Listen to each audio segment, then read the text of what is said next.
But when I became a homeschooling parent, and even before when I was working with homeschooling parents, it really became apparent that you have to play to your strengths, because if you are guiding a child, or if you're on even just on the road with this child enjoying the journey, if you're not happy, nobody wants to travel with an unhappy companion, or it's one of those things that's like, play to your strengths so that you can bring out the best in the child, because you've brought out the best in yourself. And I always, if a parent doesn't enjoy, let's say a parent doesn't enjoy computers and they don't want to necessarily sit down and find the right math program and things like that, but they're really good at going out and finding field trips and organizing get-togethers. I'm like, go with that, run with that, and enjoy that part of your homeschooling experience with your child, and outsource the other part. And so it takes that idea, like you were saying, of knowing who you are so you can give the best, and then finding the resources to help you. That's a homeschooling kind of metaphor, but it helps when you're even just providing that example for your child. This is what life is, find what's best, find you, and then get the support in the other areas that you need. I love that idea. Yeah. And again, I think parents really do overlook that. We're so focused on I say we, I'm not a parent, but so focused on children, on our students. We need to take our own medicine.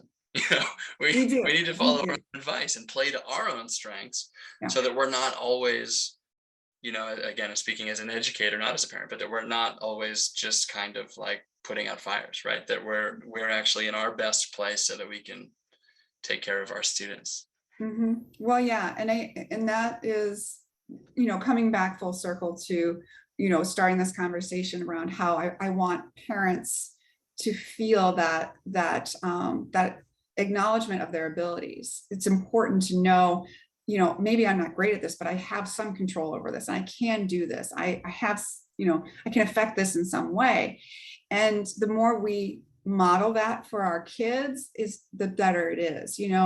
We sometimes, when we put a child in a school and they have science and math and literature and computer science, that's a lot to be great at. And not everybody, most people are not great at all of those.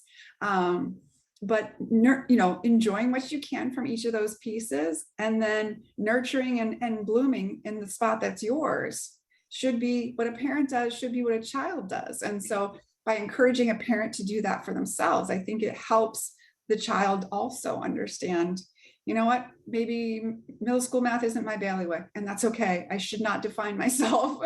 And for me, it's like, maybe that wasn't what I needed to do. I don't need to define myself there, but let's explore this. And so I think it's very valuable. Yeah, no, that is so important. And it's such a good reminder. Unfortunately, we're running short on time here. I want to ask, if I can, Teresa, just kind of recapping everything we've talked about, non-traditional paths. We've talked about this beautiful artistic metaphor of all the different colors and the palettes, and really matching. I think, again, this kind of through line is context, right? Having the right pieces at the right time, and for the student at that time, right? That things can change, and the lighting, as you said, or the canvas, or whatever it may be, and the seasons. Oh, yeah.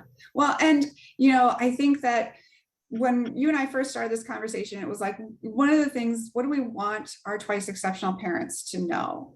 And I think for me, as a parent of twice exceptional kiddos, and being twice exceptional myself, I think that understanding not everything will stay the same is probably key, and being able to roll with that. And that comes with like accommodations in the classroom. Those will change, and don't be afraid to get in there and help those kiddos change those when their needs change.